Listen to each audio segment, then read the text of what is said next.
There is only one way of ending this. It's ending occupation. Because occupation has become the cancer that is eating the lives of both people.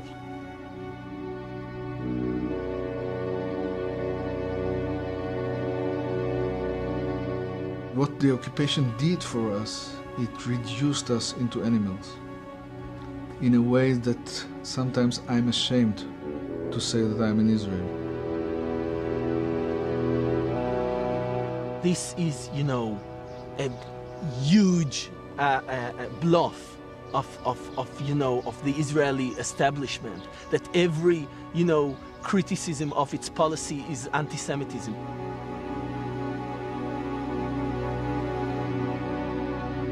Sometimes I feel pity for the Israeli mothers, because they are thinking that the soldiers or their sons are victorious soldiers, but they should come and see what their soldiers are doing here.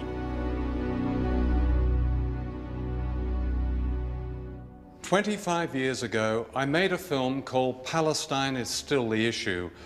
It was about a nation of people, the Palestinians, forced off their land and later subjected to a military occupation by Israel, an occupation condemned by the United Nations and almost every country in the world, including Britain. But Israel is backed by a very powerful friend, the United States. So in 25 years, if we're to speak of the great injustice here, nothing has changed. What has changed is that the Palestinians have fought back. Stateless and humiliated for so long, they've risen up against Israel's huge military machine, although they themselves have no army, no tanks, no American planes and gunships or missiles. Some have committed desperate acts of terror, like suicide bombing. But for Palestinians, the overriding routine terror, day after day, has been the ruthless control of almost every aspect of their lives, as if they live in an open prison.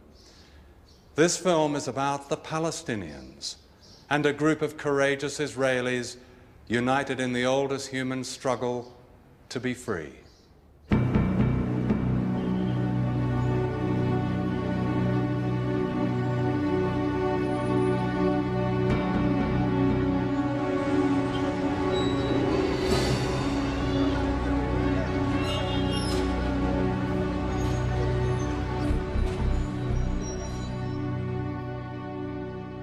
Last April, troops and tanks of the Israeli army attacked Ramallah and other towns in occupied Palestine.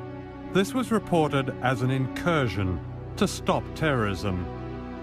In fact, it was also an attack on civilian life, on schools, offices, clinics, theaters, radio stations. This systematic vandalism is typical of one of the longest military occupations in modern times.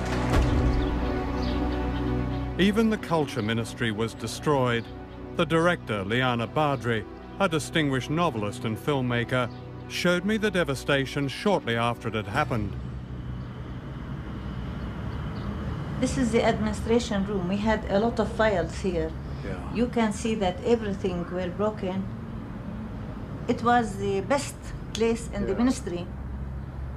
I mean, what you did here was promote projects for Palestinian culture, basically. Filmmaking, projects for children. Exhibitions, book exhibitions, painters exhibitions, festivals, dance, folklore. We had a lot of projects. Now we don't have anything to begin. We don't have computers, equipment, furniture, and we have this feeling of humiliation. The smell is awful, isn't it? Look at this. The smell is awful, yes. This is a bag of shit, and there's shit smeared all over the photocopier. Two. So they just ate and bags of defecated shit, in the same place. Yes, and putting them on the photocopy, putting the shit everywhere, even on the walls. And you can see that we have toilet, 2 toilets in every floor, but they didn't use the toilet. All the time they were making it on the floor or anywhere, as you can see.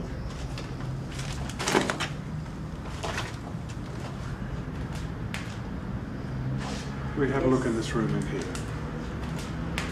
Good grief. Look at this. These are children's drawings, aren't they? Yes. This is the room specialized for children's work, children's paintings and children's culture, and to encourage them to paint, to let them express themselves, to make competition, writing competitions. But you can see how they destroyed everything. They don't respect anything. They just want to come and destroy, and this is the systematic terrorism of the Israeli state. For the Palestinians, this cultural vandalism means a deliberate intention to destroy them as a nation. The heart of the conflict here is a struggle for land, for the hills and valleys of Palestine, for precious water and fertile soil. During the early 20th century, the great majority of the population of Palestine were Palestinian Arabs.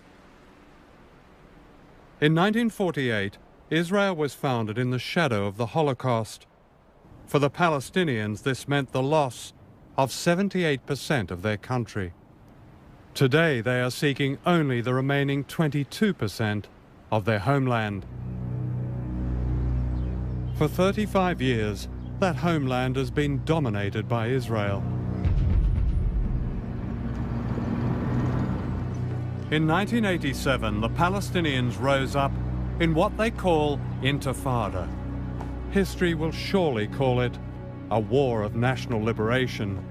They fought mainly with slingshots against tanks and planes, and they were put down with this kind of brutality. Israeli soldiers deliberately breaking the bones of prisoners. Some of the soldiers later insisted they were carrying out official Israeli policy.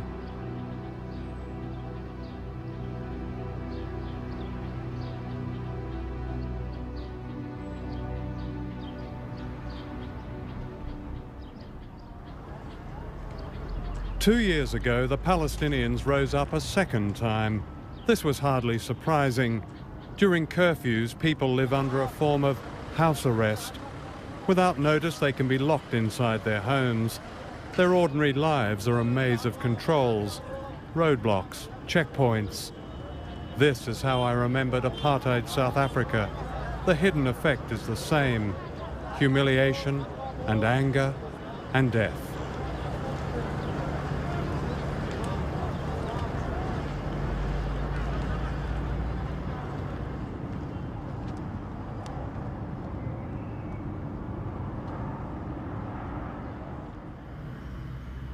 This Palestinian woman knows how devastating the impact of checkpoints can be. Last October, she was about to give birth to her second child, and she and her husband set out for the nearby hospital. They were stopped at an Israeli roadblock where they pleaded to be let through.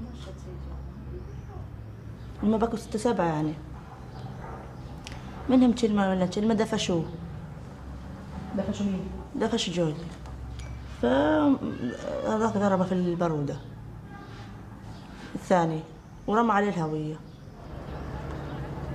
فعودنا رجعنا على سبيل إنه يعني مزاجهم يم كرايب فما رضوش من ننزلها مشي ما رضوش ساعتها خلفت كانت حماتي معاي فهي قطعت حبل السرة في شفرة ويوعي الولد يعني ضل يوعي الولد فعاود لفه بجاكيته ولفينا عن طريق كرمزان اتصل في سيارة من كرايبة شوفير عودنا طلعنا لما وصلنا المستشفى الفرنساوي اللي هو الولد متوفي.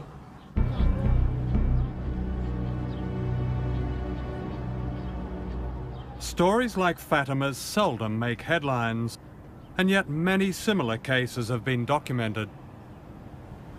ليش بيسووا فينا هيك مش عارفين احنا يعني. ايش بالنسبة لي انا يعني شو بيني وبينهم. مع كل الشعب الفلسطيني. عندهم يعني تاخذين شو الكلمة كان بيحووا ولا يحووا عربي.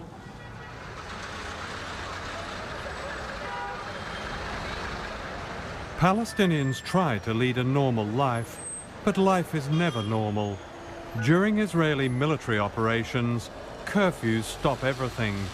Ambulances are denied access to the sick and wounded. Children are stopped from going to school.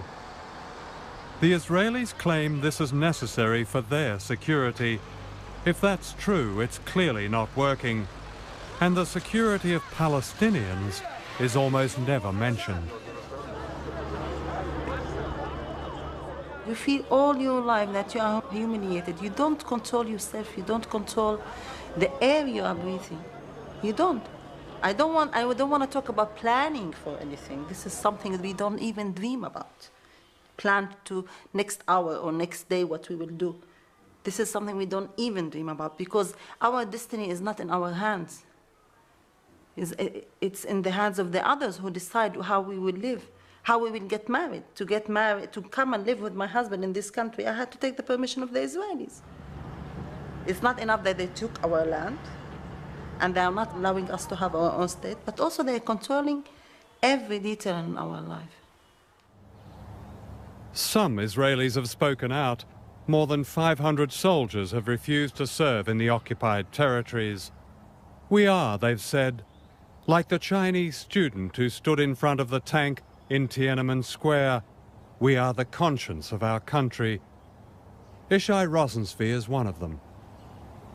I really think the real story of the occupation is there in the checkpoints. I cannot forget this kind of picture, 5 in the morning, 4:45 in the morning, a line of hundreds of people waiting, to pass in the checkpoint, and you're standing there.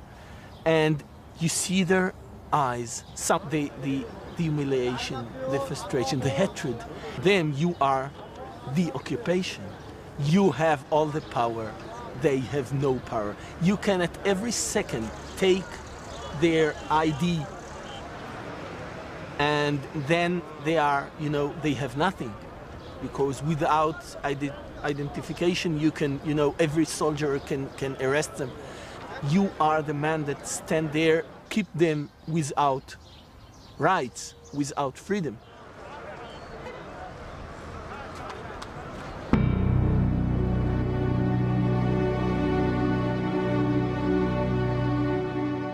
The world often sees the issue of Palestine through the tragedy and horror of suicide bombings, an expression of despair by powerless people against an oppressor armed with modern weapons. The first female suicide bomber struck in January 2002. Her name was Wafa Idris, the only daughter of a family of refugees who were driven out of their home near Tel Aviv. She was 28, an ambulance volunteer. وبعدين علاقة صداقة كانت موجودة يعني بينه وبينها.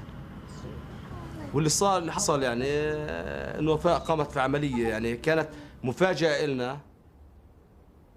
What makes an ambulance volunteer, a carer, become a suicide bomber? طبعا كانت تيجي على البيت تحكي لنا إنه اليوم في واحد استشهد، طبعا نزل مخه على الأرض، مصارينه كانوا طلعات، اجره كانت طالعة من محلها. طبعا هاي نوع أثر عليها. بعض الحالات حتى اللي بيكون يعني بعض الفتيات بتكون حوامل بدها تولد، طبعا تولد على الحاجز، يموت الطفل تبعها على الحاجز. صوبت 3 مرات في رصاص المطاط. يعني هذا أنا بتوقع إنه هذا يكون دافع قوي إنها تنتقم لأبناء شعبها. The suicide bombs are presented to the Israeli public as an insane act by an insane people with whom there is no chance for peace, instead of putting a wider analysis which would say there is a way out of the suicide bombs. While everybody condemns them, and rightly so, there is a way out of it. And the way out of it is to provide the circumstances in which these young people would find avenues of hope instead of avenues of despair. There is, I would say, an orchestrated campaign to silence that kind of analysis inside Israel.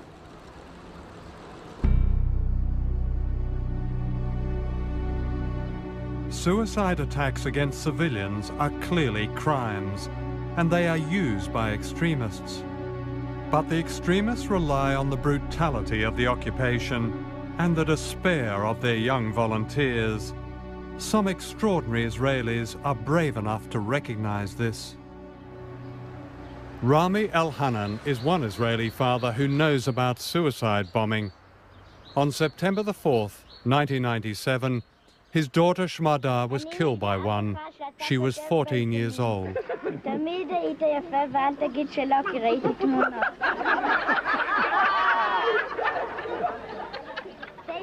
She was a child of peace. She was full of life, very laughing girl, very good student, dancing, everything that little girls do.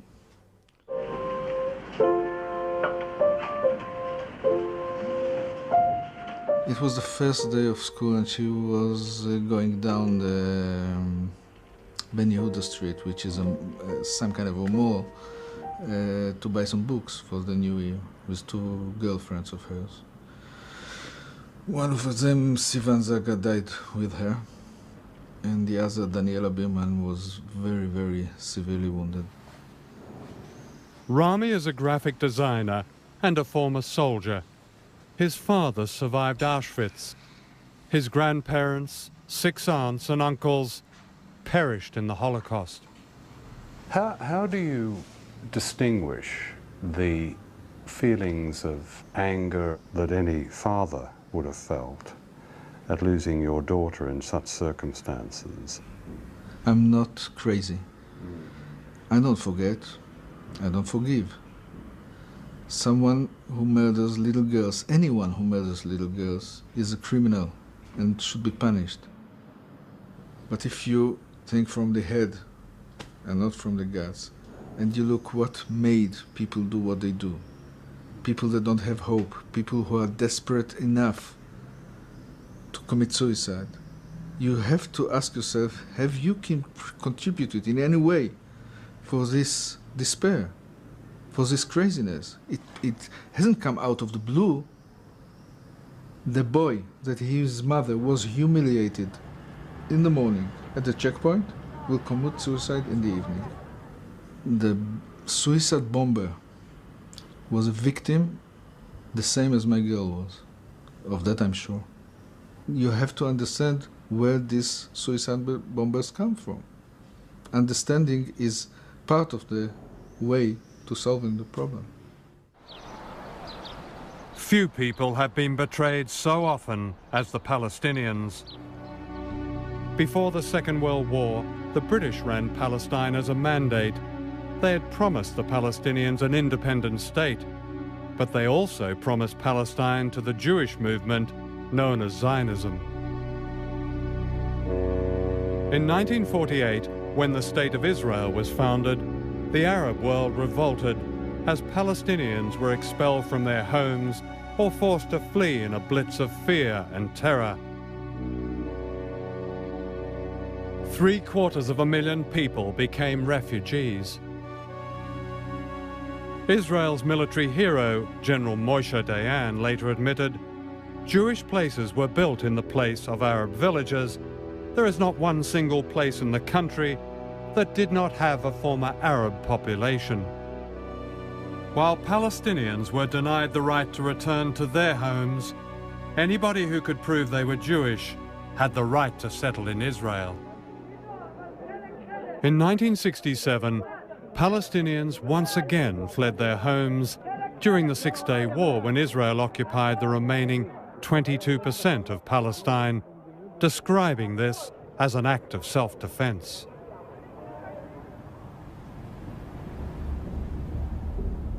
To the Palestinians, it seems that Israel's colonizing never stops.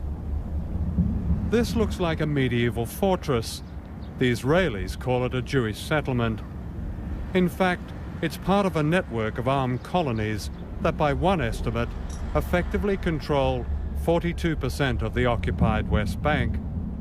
Many of them dominate and intimidate Palestinian communities. They are illegal under international law and have been condemned by the United Nations. When I came to West Bank and saw all these settlements, Israeli settlements, on the tops of the hills, you know, surrounding all the cities, so you feel that they are over you, they are superior. And you are the ant, the insect down, you know? And you know, this is your land, it's nobody else's land, this is our land. But still, they are the ones who are on the tops, and they have all the weapons, and they control also everything in the West Bank. This is Moshe Dan. He's taking me to a Jewish settlement in the south of the country, in Palestinian Gaza. Shalom. שלום. אני מדריך שלהם. תן לי בבקשה את הקשר. I see here, this is all electrified fence along here, isn't it? Electrified barbed wire. I mean, this is almost a constant state of war, isn't it, really? I mean, if you have to put up something like electrified barbed wire. It is today. The barbed wire is new because of the situation where Jews are driving home on the road and some guy who is supposed to be a Palestinian policeman shoots the car up. The Israelis bring with them a version of apartheid. We pass this road being built for the sole use of Jewish settlers and soldiers. Until it's opened, these Palestinians must wait hours for the few settlers to drive by. Isn't that strike you as remarkable that there is a road for only one ethnic group of people, a Jews-only road? It wasn't always like that. But it Jews, is now. It is now. The reason because many, about a year and a half ago, a school bus was blown up, an Israeli school bus, as it was traveling from Kfar Darom by Arab terrorists. So we decided that the best thing to do would be to create some kind of separation. There doesn't seem to be any doubt that the majority of people deeply resent the presence of this settlement. Look, I don't know what the actual people, Arabs who live here, feel and think. On a political level, they, I'm sure, would prefer not to be under Israeli rule. But in terms of raising their families and supporting their families, this is, I think, one of the best solutions for them. For 35 years, the United Nations has voted on this best solution. Almost unanimously, it has called on Israel to respect international law and get out of occupied Palestine.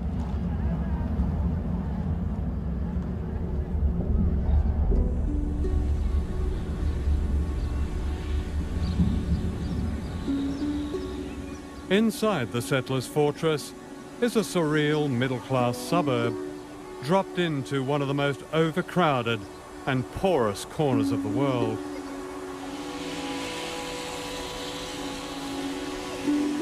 One of the strategic aims here is the control of water, which is precious in the Middle East. While Palestinians often don't have enough running water, sometimes none at all in the heat of summer, the settlers seldom run out.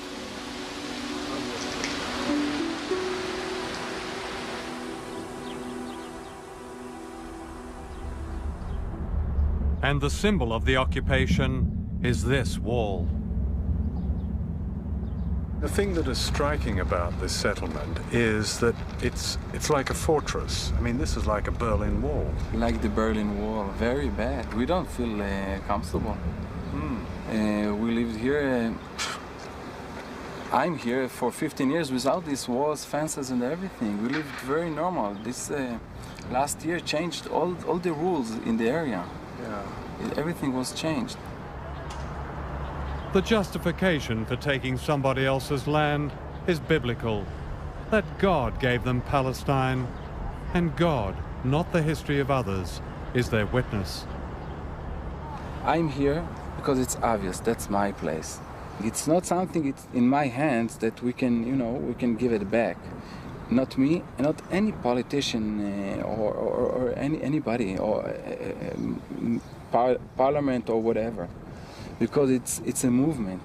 It's something comes 3,000 years ago when Moses brought us here, and we have in our mind, we have the dream of building a temple in Jerusalem. It's something a lot bigger than religion. Where will it end, though? If there's no compromise, doesn't that mean conflict? Where? Life is full with conflicts. I don't know what to say. I know maybe I'm saying something too strong. It's 1-0 game. We will fight. The conflict is here. We will fight.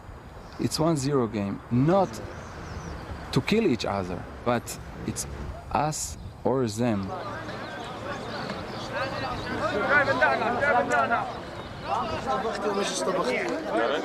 On the other side of the wall is the reality of Palestine. At yet another checkpoint, people are waiting and waiting. Let me just take you in a journey from Gaza to Khan Yunis. This normal journey usually takes 20 minutes to reach from Gaza town to Khan Yunis. But after this checkpoint, this journey sometimes takes people from 4 to 9 hours. People, as you see here, waiting to go from Gaza to Khan Yunis to guarantee the security of the passage of 2 or 3 settlers. Yeah. So it is the security. So 2 or 3 settlers will drive along here. In the meantime, all this traffic has to bank up. Exactly. How long will these people be here, do you think? Just at a guess. These people, they will stay till tomorrow morning because the road is closed now. It will not be reopened until tomorrow morning, 7 o'clock in the morning. Dr. El-Farah's family used to own land near this crossing. The Israelis confiscated it and demolished her home. And this is typical of what happens almost every day in occupied Palestine. They demolished my house and another 26 houses the same night. I call it terrorism. Here I call it terrorism. How long had your family lived there? Maybe back to 900 years. We were in the same place. I feel angry. I feel devastated. I feel abandoned by the world. Let me be frank with you. I feel that nobody is taking care of us.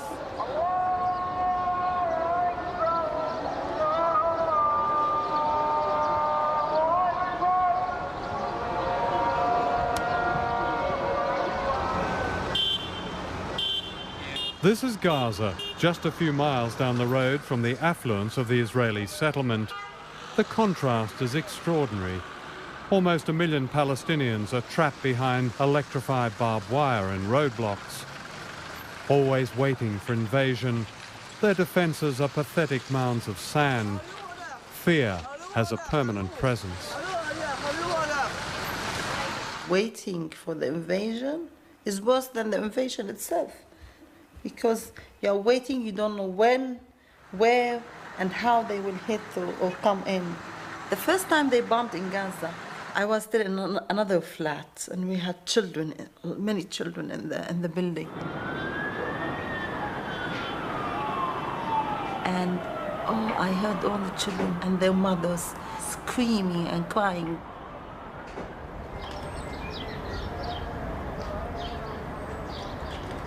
The half-built buildings of Gaza are a testament to the hopes raised, then dashed, by the talk of an independent Palestine. Without Israeli permission, most people can't leave and they can't return. They can't get to jobs. Their produce can't get to market. Most struggle to live on about £1 a day, a poverty compounded by an Israeli policy called closure. You see, for Israel to sustain this unsustainable occupation, it is transforming every city and every Palestinian town and village into a prison, basically. surrounded by tanks, surrounded by walls, surrounded by fences. And it's not like they're building a border between us and Israel. It's building borders inside West Bank and Gaza, between our cities and towns for the sake of their settlements. They are obliging us to be occupied people and not citizens. The United States, Mr. Prime Minister, has been proud of its association with the State of Israel. Rest assured that the security of Israel is a principal objective of this administration. I want everybody to know, should I be the president, Israel's going to be our friend. I'm going to stand by Israel.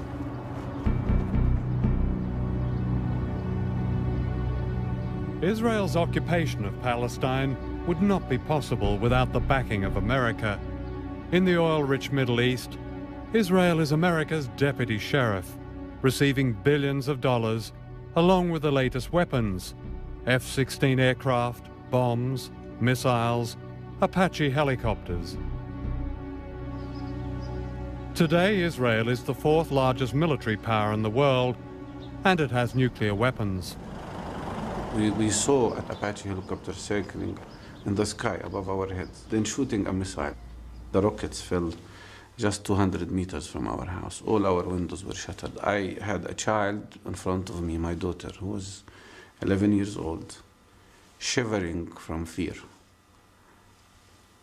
worried, frightened to death. And I could do nothing to protect her. And you don't know whether in the second minute you or your daughter will be dead. That feeling of impotence is indescribable, and I will never forget it.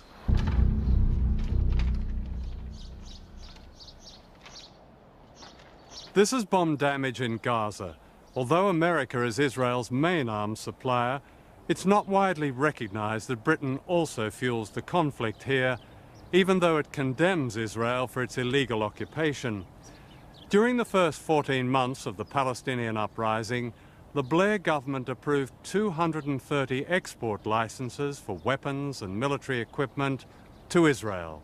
The categories these covered included large-caliber weapons, ammunition, bombs, and vital parts for military aircraft that almost certainly included American-supplied combat helicopters.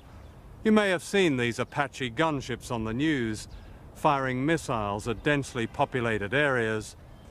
Tony Blair has said, and I quote him, "We are doing everything we can to bring peace and stability to the Middle East."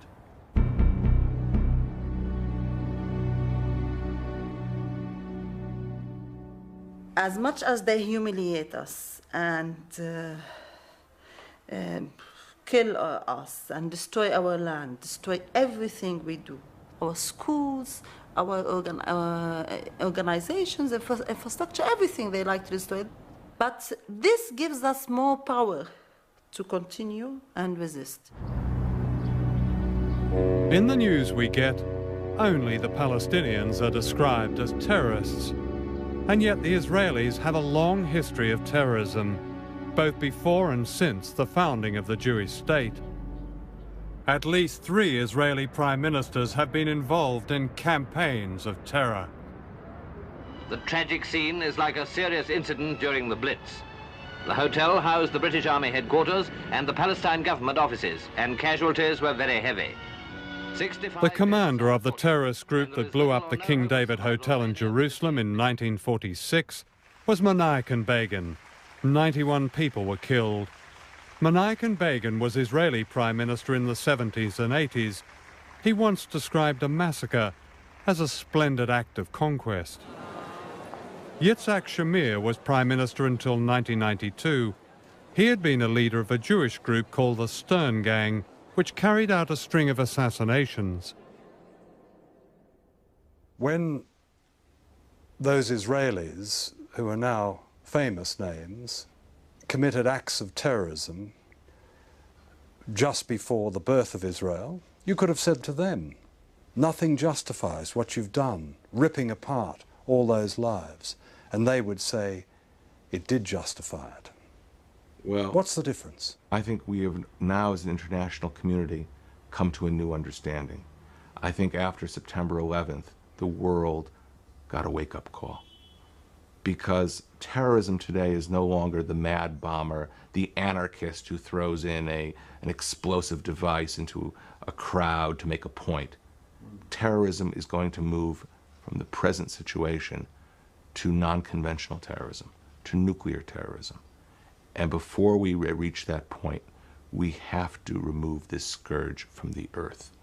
And therefore, whether you're talking about the struggle here between Israelis and Palestinians, the struggle in Northern Ireland, the struggle in Sri Lanka, or any of the places where terrorism has been used, we must make a global commitment of all free democracies to eliminate this threat from the world, period. Does that include state terrorism? No country has the right to deliberately target civilians, as no organization has a right to deliberately target civilians. That's what Israelis have been doing for years. The present Israeli Prime Minister, Ariel Sharon, has long been involved in terror. In 1983, he was found indirectly but personally responsible for a civilian massacre by Lebanese militia in 2 Palestinian refugee camps. At least 800 innocent people were murdered in cold blood, most of them Palestinians. What about Israeli terrorism now? The language of terrorism you have to be very careful with. Terrorism means deliberately targeting civilians in a kind of warfare. That's what the terrorism against Israeli schools, coffee shops, malls has been all about. Israel specifically targets, to the best of its ability, Palestinian terrorist organizations. All right. When an Israeli sniper shoots an old lady with a cane trying to get into a hospital for her chemotherapy treatment in front of a lot of the world's press, for one, and frankly we'd be here all day with other examples, isn't that terrorism? I don't know the case you're speaking about, but I can be convinced of one thing. An Israeli who takes aim, even an Israeli sniper, is taking aim at those engaged in terrorism. Unfortunately, in every kind of warfare, there are cases of civilians who are accidentally killed.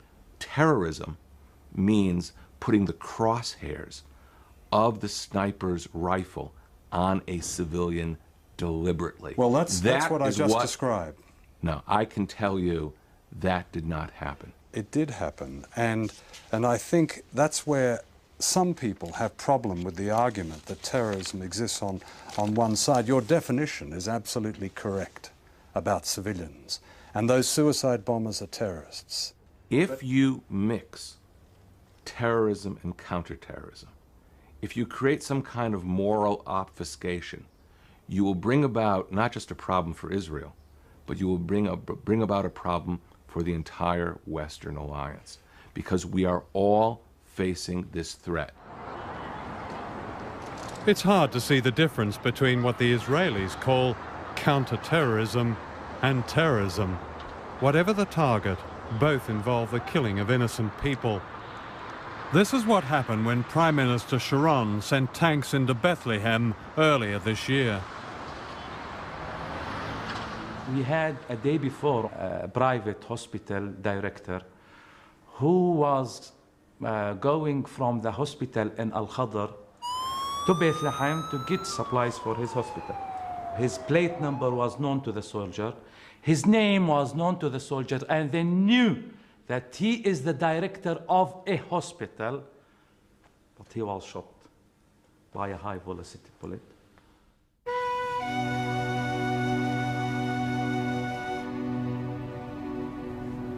In 1988, the Palestine Liberation Organization, led by Yasser Arafat, recognized Israel's right to exist and Israeli sovereignty over 78% of Palestine.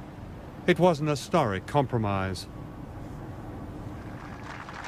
And in the early 90s, a breakthrough for peace seemed possible.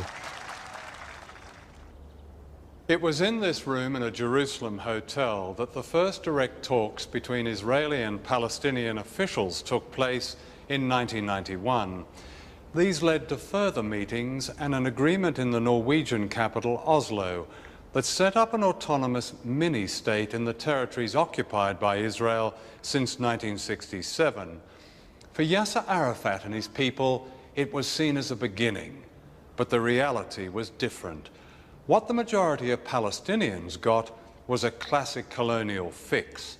Arafat and his elite got the trappings and privileges of power, while the mass of the people got what one Israeli journalist called the autonomy of a prisoner of war camp. In July 2000, the two sides met in America to reach a final agreement, but among the issues they discussed was a profound disagreement about just how much land was on offer. Israel's Prime Minister at the time, Ehud Barak, claimed he'd offered the Palestinians almost all the occupied territories back and said that Arafat had rejected this. In reality, the Israelis were expanding more and more illegal settlements on Palestinian land, even during the negotiations. Add to that the special access roads with their checkpoints, and the Palestinians say that all that was left was a group of colonies with their borders patrolled by military bases. It's very important to understand that from a Palestinian point of view, they were asked to sign, in the end of the day, a document which did not relate even to one of the central issues for which they had been struggling for more than 100 years. They are left eventually with an offer of 10% of what used to be Palestine. The Israelis who dictated this offer in the summer of 2000 are not even talking about a proper state. We're talking in that area of a stateless state, I would call it, a Bantustan, with no genuine sovereignty, with no independent foreign economic or political policies, with no proper capital, and at the mercy of the Israeli security services and the Israeli policy. Not only that, but there is now documented evidence that the Palestinians had made an extraordinary offer to the Israelis, conceding even more of their land. But this was not news at the time. If there is no justice for the Palestinians, there will be a reckoning in the young generation. السلام عليكم ورحمة الله وبركاته.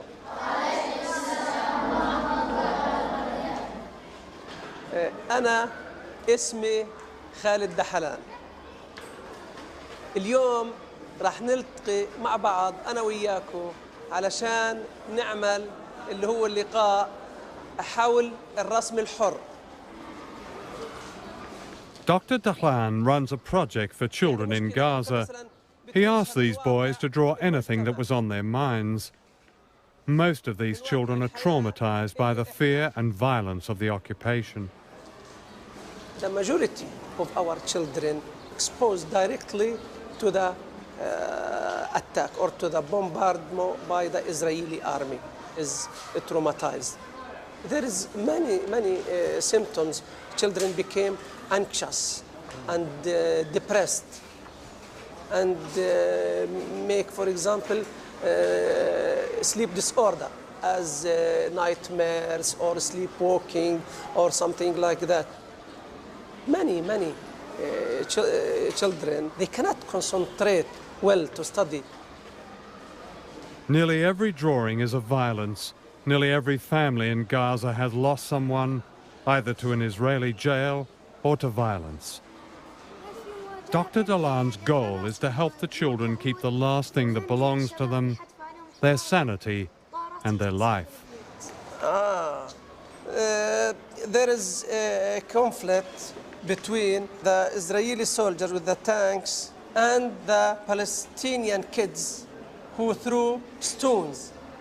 And they cry, La ilaha illallah, there is no God except Allah. What children in other parts of the world would draw as fantasy, they draw here as real life. Yes, war and violence. This is a good thing to protect the children from the mental disease. I don't want my child that I've been working on having for 15 years to come, and when he's 10 years old, he goes to a settlement and he wants to kill Israelis. And the only way to stop all this suffering, now I will say it on both sides too, is to have a Palestinian state according to UN resolutions. When will Israel agree to negotiate with the Palestinians, not for what they call a few Bantustans on the West Bank, but for a state that is as peaceful, as secure, above all, as independent as Israel itself? Do you want Israel to concede the terms of that negotiation up front on television? Or is it better to agree to the general principle and then sit with the Palestinians in a face-to-face negotiation once they stop violence against us? What about this, the general principle then of a state as independent as Israel? We do not need a string of adjectives to agree to. You agree to the principle. Well, that's a fair principle, isn't it? What's a state worth if it isn't independent? What we're speaking about is our willingness to negotiate with the Palestinians their self-government, and we are willing to create a Palestinian self-governing entity, some call it a Palestinian state, which will address the real needs of the Palestinians. What right have you to create somebody else's homeland? Well, we are being asked to negotiate that. We are willing to be part of that. We're willing to make a contribution to that. We are not going to upfront go into details about its geographic configuration or its powers. That's part of the negotiation.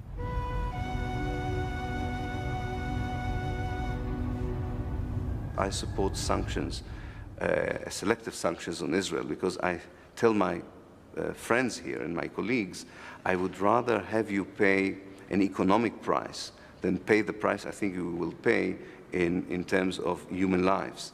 The stronger party in the conflict, Israel, has to understand that there is a price for going on with the policies it carries. What do you say to those fellow Israelis who will inevitably come up with the view that in the end we're going to be pushed into the sea? This expression, we'll be pushed in. By this mosquito, we are the most powerful power in the Middle East. We have one of the greatest and most powerful armies in the world. In this last operation, there were 4 divisions, armored divisions, against some 500, 2,000 armed people. It's a laugh. Who will push us into the sea?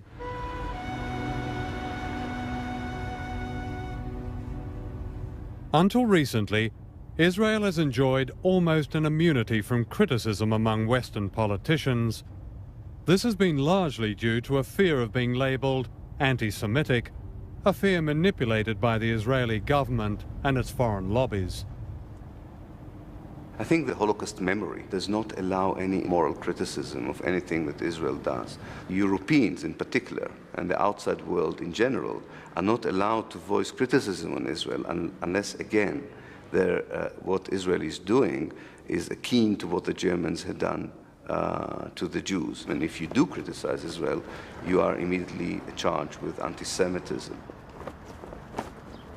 This is, a huge bluff of the Israeli establishment, that every, criticism of its policy is anti-Semitism. And criticizing your government, your country's policy is today, I think, the only patriotic thing one can do. The Israeli government denies it, but Palestinians fear that there are plans to take all of Palestine, trapping or expelling them indefinitely. We are not against the Jews. And that's why I have Jewish friends. We are against, politically, the governments of Israel and the army of Israel who denies our rights.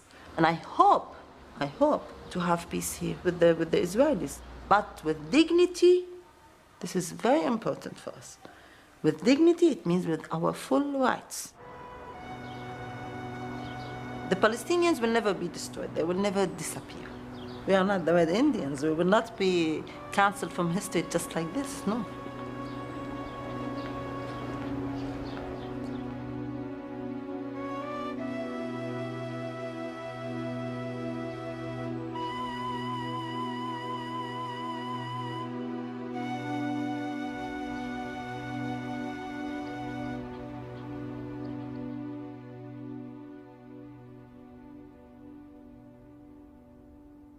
It is not surprising that the Jewish people of Israel should feel insecure. No one should ever forget that the most devastating genocide in human history happened only 2 generations ago. But a true sensitivity to that awful memory comes from the same basic humanity that recognizes the suffering of the Palestinian people and the courage of their endurance. The truth is that Israelis will never have peace until they recognize that Palestinians have the same right to the same peace and the same independence that they enjoy. Recently, that great voice of freedom, Archbishop Desmond Tutu, asked this: have the Jewish people of Israel forgotten their collective punishment, their home demolitions, their humiliations so soon? Israel's own dissenting voices have not forgotten, and those who speak out in this film honor the best traditions of Jewish humanity.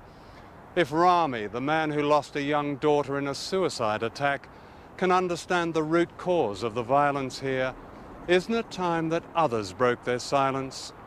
The occupation of Palestine should end now. Then the solution is clear: 2 countries, Israel and Palestine, neither dominating nor menacing the other. Is that impossible?